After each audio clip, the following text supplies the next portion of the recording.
Hello guys, welcome back to Archive Ryzen. In this video, I like to give a quick guides and tips for this new Spectral Fantasies gameplay. This Spectral Fantasies 3.0 is the same as the previous one, where it has 3 endings, perhaps this time Moonlit Farewell or Scorching Mirage, and Finale of Fantasy or Forgotten Library ending. In order to decide which ending you will encounter, you will have to make a correct choice in each encounter node, following this choice order. There is only 2 encounter nodes you need to pay attention to. In the first floor is this one, while the second floor is this one. In order to get the Moonlit Farewell ending, all you need is to choose pick up the nodes in the first encounter and keep going in the second encounter. Then you will meet Falconer as the final boss. While the Finale of Fantasy ending, you need to complete any endings for 2 times at first to unlock this third option in the first and second encounter, this one and this one. After that, just start another exploration while choosing the pay respect to the Traveler in the first encounter and wait for sunset in the second encounter. Then you will meet Theta Inversion as the final boss. In summary, if you want to get the second ending, just keep choosing the second option in both encounter nodes, while if you want to get the third ending, always select the third option in both encounter nodes. Then, what about the Gloomy Cave, Desolate Trails, and Illusion End options that appear in the Fate Final Test node at the end of each floor? Well, they don't affect the ending at all. They only decide which area you will enter next. For example, if you choose Gloomy Cave, then your next battle in this node will take place in the Yerus Border map or Blessed Bazaar map. While if you choose Desolate Trails, then your next battle in this node will take place in New Hantiro or this one. Somehow it is only applies to this node. The rest is still decided by RNG, but one thing for sure, whatever you choose in Fate's final test node doesn't affect the ending at all. Next is Forging, Craft and Refine Treasure. In order to complete this Forging Treasure mission, all you need is to find a treasure of the same type and level, then drag them together to combine them. This will upgrade their level to the next one.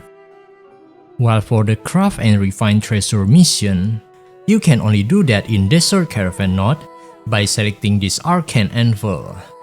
Crafting is to create a new treasure by combining 2 different treasures. If you combine a high level and a low level treasure, the resulting treasure will follow the highest level among them. However, if you combine 2 treasures of the same level, the result will be an upgraded treasure of the next level. In order to utilize this feature, just buy this cheapest treasure at every shop by using this reverse button while it still costs 10 Mobe Stardust per reverse.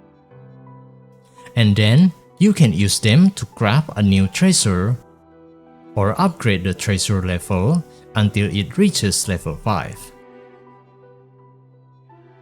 Lastly, about Refine Treasure, just use this feature after you manage to create a level 5 treasure. If the substat of the treasure are not what you need, select them and click Refine until you get what you are looking for. Next is Seal Buff. There are plenty of buffs in Spectral Fantasy which can help you finish every battle quickly if you can fully utilize them. In order to activate the buff, you will need to accumulate Seal XP as much as you can by equipping certain treasures that provide the same Seal XP in your backpack. For example, if you want to activate the Ritual buff, you will need to equip treasures that have Ritual Seal XP until you accumulate 6 Ritual Seal XP in order to activate the first level. Then accumulate 14 Seal XP to upgrade to the next level and so on. The more Ritual Seal XP you accumulate, the higher the buff level will be, until it reaches level 5 at 40 Ritual Seal XP. Different buff has different requirement HP to upgrade the buff. So in case you want to complete this mission, you can look for the easiest buff to max up. I personally will upgrade Ritual Seal buff, since that one is the easiest one and powerful buff. You can simply look for both of this kind of treasure to quickly accumulate the buff XP. If you are asking about which buff is the best, then here is my recommendation. Ritual Seal buff is the most powerful buff because it can significantly increase your operative attack for a permanent duration. But you need to keep in mind that this buff will convert all of your defense stat into attack, so your operative's defense will become 0, making your operative very vulnerable to enemies' attack. Additionally, after you activate this seal buff, just remember to accumulate your defense attribute alongside your attack attribute. The second powerful buff is Scholar buff, which can provide a large amount of attack percent buff after you spam standard skill for 10 times. In order to maximize this buff, keep spamming standard skill and make sure not to get attacked by the enemy. Yep, I guess that 2 buffs are enough. The rest are either quite useless or too specialized, making them unsuitable for all operative. So I just wrote down the important point in here in case you wanna try them. About Figure buff, it was improved into able to summon this cute creature to help us fight the enemy. So yeah, having it follow us around will be more fun. Next is Artifacts. Artifacts are also very useful and powerful items that can significantly speed up our progression. However, I will only explain which artifacts I usually pick. For offensive artifacts, because of my habits to accumulate Ritual Seal XP, I usually pick this one.